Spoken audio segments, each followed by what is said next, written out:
ایک اور چیز چلی ہے، ہمارے صاحب بولے تھے یہاں کے جنم دن مناؤ رسول کا، دلیل کیا دی؟ دلیل کے پیچھے مت پڑو، یہ جملے ہیں کہ نہیں؟ ارے دلیل کے پیچھے مت پڑو، بناؤ جلوس نکالو جشن مناؤ، ابلیس نے نہیں منایا، یہ دلیل۔ ارے ہمارا جرم کیا ہے؟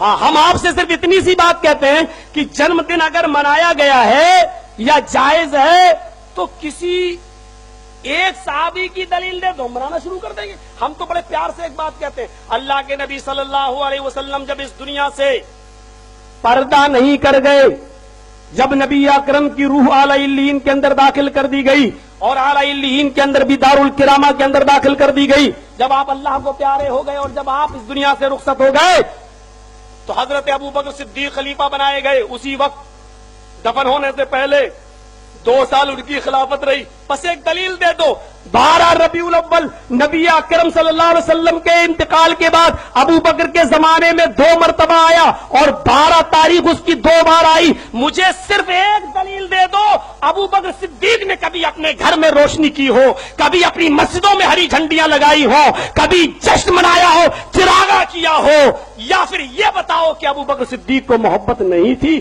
دونوں میں سے ایک بات کر دو بس۔ ابو بکر کو محبت تھی یا نہیں؟ اگر تھی تو جلوس کیوں نہیں نکالا؟ اگر تھی تو جشن کیوں نہیں منایا؟ بس دلیل ہی تو مانگ رہا ہوں، تم دلیل دے دو، ہم کل منانا شروع کر دیں گے۔ کہتے ابلیس نے نہیں منایا، یہ دلیل ہے۔ ابلیس نے نہیں منایا، یہ دلیل ہے۔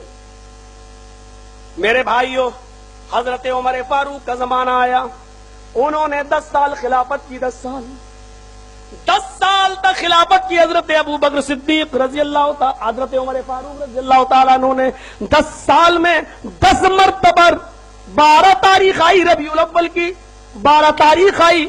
یہ وہ ہیں 12 ربیع الاول کو جنہوں نے جناب محمد رسول اللہ کی انتقال کی خبر سنی تھی تو تلوار میان سے باہر نکال لی تھی، اور یہ فرما رہے تھے 12 ربیع الاول کو تم 12 ربیع الاول کو چراغ جلاتے ہو، جشن مناتے ہو۔ حضرت عمر فاروق 12 ربیع الاول کے دن اپنے ہاتھ میں تلوار نکال کر کہتے ہیں کہ اگر کسی نے یہ کہہ دیا کہ نبی کا انتقال ہو گیا تو ہم اس کی گردن اڑا دیں گے، اس کی گردن اڑا دیں گے۔ اور 12 ربیع الاول کو حضرت فاطمہ یہ فرما رہی تھی، آج میرے ابو کے انتقال کا دن ہے، آج میرے اوپر مصیبتوں کے جو پہاڑ ٹوٹے ہیں، اگر وہ کسی پہاڑ کے اوپر بھی یہ غم ڈال دیے جاتے تو پہاڑ بھی ریزہ ریزہ ہو جاتا۔ حضرت فاطمہ فرما رہی ہے، میرے ابو کے انتقال کے بعد میرے اوپر اتنی مصیبتیں آئیں کہ اگر وہ مصیبتیں کسی رات دن کے اوپر ڈال دی جاتی تو وہ دن بھی رات میں بدل جاتے۔ حضرت عمر تلوار میان سے نکالے ہوئے کہ اگر کسی نے کہہ دیا کہ انتقال ہو گیا تو اس کی گردن اڑا دیں گے۔ حضرت ابو بکر ایسے شخص ہیں جنہوں نے سنبھالا، فرمایا کہ عمر ہوش میں آؤ، اللہ کی قسم میرا رب میرے نبی کو 2 موتیں نہیں دے سکتا ہے، جو موت برحق تھی وہ آ چکی ہے، اللہ کے پاس جو جانا تھا وہ آ چکا ہے۔ اور مجمع میں اعلان کرتے ہوئے فرمایا تھا، لوگوں غور سے سن لو، من کان منکم یعبد محمدا فإن محمدا قد مات، تم لوگوں میں سے جو محمد کی عبادت کرتا تھا، جملے دیکھو، من کان منکم یعبد محمدا، بخاری شریف کی حدیث کے الفاظ ہیں، تم میں سے جو محمد کی عبادت کرتا تھا صلی اللہ علیہ وسلم، جو ان کی عبادت کرتا تھا وہ سن لے، فإن محمدا قد مات، محمد رسول اللہ کا انتقال ہو گیا۔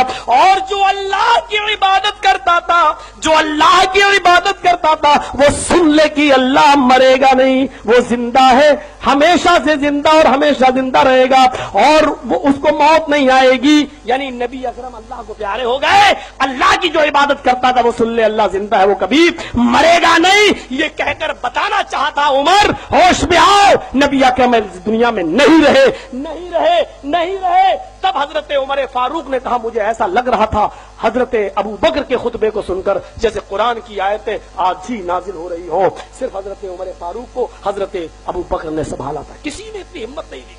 10 سال 12 ربیع الاول آئی، لیکن کبھی حضرت عمر جنہوں نے اپنی ایک بیٹی دی ہو اللہ کے رسول کو نکاح میں حفصہ، لیکن کبھی بھی جشن منایا ہو، چراغ نہ جلایا ہو، لائٹیں نہ جلائی ہو، ہری جھنڈیاں نہ لگائی ہو، تم دلیل ایک دے دو، نبی کو چھوڑو ہم تو تیرے باپ کا بھی جشن منا لیں گے، دلیل تو دے۔